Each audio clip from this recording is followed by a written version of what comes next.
नमस्कार, लोकप्रवाह न्यूज मध्ये आपलं स्वागत आहे। सामाजिक, राजकीय, शैक्षणिक व सांस्कृतिक अशा विविध अपडेट्ससाठी दिलेल्या बेल आयकॉनवर प्रेस करा, लाईक करा, शेअर करा, सबस्क्राईब करा। अगोदरचं महाविकास आघाडीचं सरकार असताना प्रत्येकाला घरकुल देण्याच्या भूमिका त्या ठिकाणी व्यक्त करत असताना हे चुकीचं भाजपचं सरकार जेव्हापासून महाराष्ट्र राज्याच्या सरकारमध्ये आले त्यांनी त्या प्रत्येक घरकुल थांबवण्याचं काम त्या ठिकाणी केलं।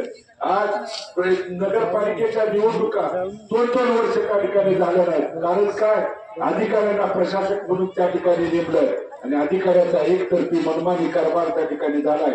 आणि जर नगरपालिकेच्या निवडणुका बंद झाल्या असतात तर यातलेच आपले सरकारी तिथं त्या ठिकाणी नगरसेवकांनी आपल्या भागाचा सेवा करण्यासाठी गेल्यानंतर आपल्या भागातले घरकुल, आपल्या भागातले गटार, आपल्या भागातली कुठलीही समस्या लाईटच्या असतील, पिण्याच्या पाण्याच्या बाबतीत सोडवण्यासाठी ही तुमच्यासाठी त्या ठिकाणी भांडू शकले असते, लढू शकले असते। पण जाणून बुजून या भाजपच्या सरकारने नगरपालिकेचे इलेक्शन देखील 2-2 वर्ष त्या ठिकाणी लांबवण्याचं काम केलंय आणि प्रशासनाच्या अधिकाऱ्याच्या हातात सगळ्या कारभार दिल्यामुळे इतक्या त्या ठिकाणी चुकीचे प्रकार या दरम्यान नगरपालिकेच्या कामकाजात त्या ठिकाणी सुरू आहे आणि सर्वसामान्याला मग घरपट्टी, पाणीपट्टी आणि प्रत्येक गोष्टीत अन्याय अत्याचार करण्याचं काम या सरकारच्या कडून आणि प्रशासनाच्या कडून सुरू आहे। म्हणून ते सगळं थांबवायचं असेल, त्या सगळ्या अडचणीवरती जर मात करायचं असेल, आपण सांगितलेला घरकुलाच्या प्रश्नाच्या बाबतीत असेल, आपण सांगितलेल्या या जागेच्या बाबतीत जे आपल्यावरती त्या ठिकाणी तुम्ही काय सांगितलं, नगरपालिकेनं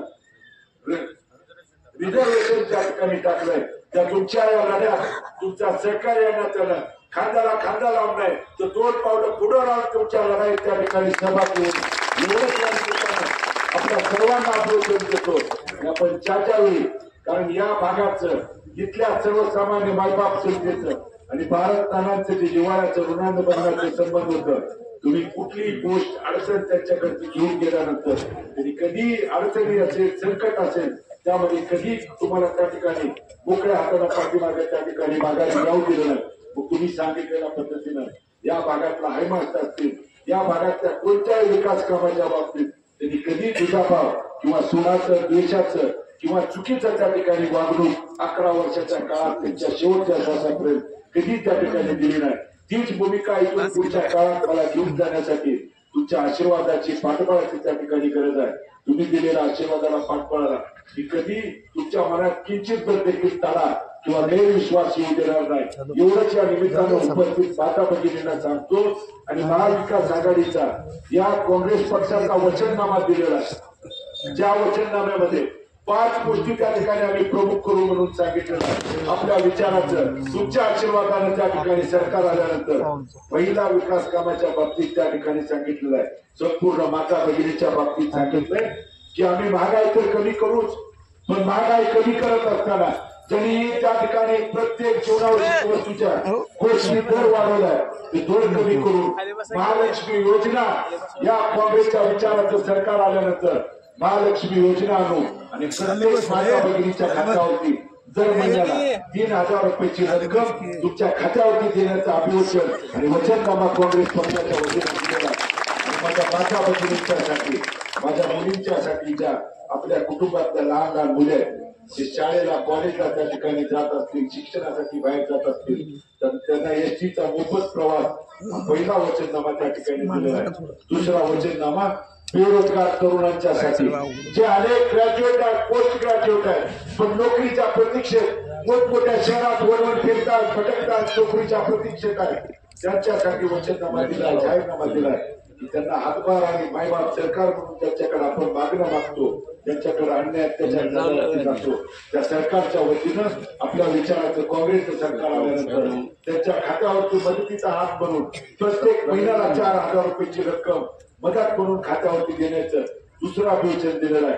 तिसरं अभिवचन जात न्याय जनगणना करून, जे आज प्रत्येक माझा मराठा समाज, मुस्लिम समाज, लिंगायत समाज असेल किंवा धनगर समाज बांधव, कोळी समाज बांधव किंवा प्रत्येक समाज जे न्याय हक्काची लढाई लढत आहेत, जोपर्यंत महाराष्ट्रात जात न्याय जनगणना त्या ठिकाणी होणार नाही तोपर्यंत आपल्याला न्याय मिळणार नाही, हे तिसरं अभिवचन दिलेलं आहे।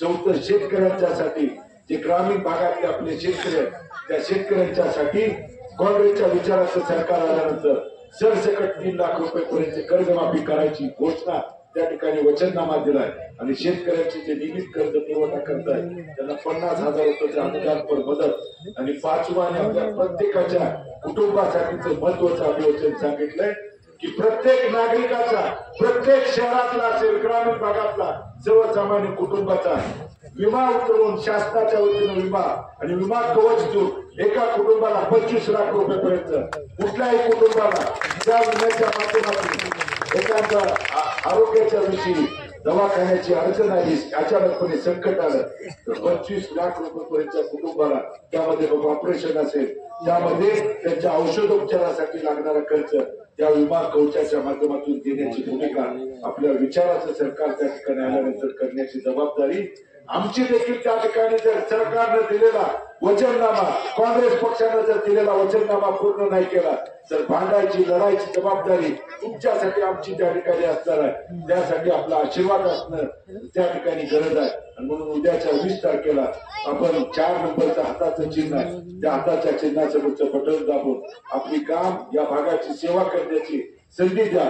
आपण दिलेल्या संधीला कधी त्या ठिकाणी चुकीचा प्रकार किंवा चुकीचं काम या भागात करणार नाही. एवढंच या निमित्तानं वडीलधारी इथं बहुसंख्येनं उपस्थित असणाऱ्या माता भगिनींना आवाहन आणि विनंती त्या ठिकाणी करतो. आणि आपण मला यायला उशीर झाला कारण मंगळच्या शेवटच्या टोकात त्या ठिकाणी गाव भेटीच्या निमित्तानं होतो आणि इथे यायला उशीर झाला तरी एवढ्या प्रचंड संख्येनं आपण उपस्थित राहिला.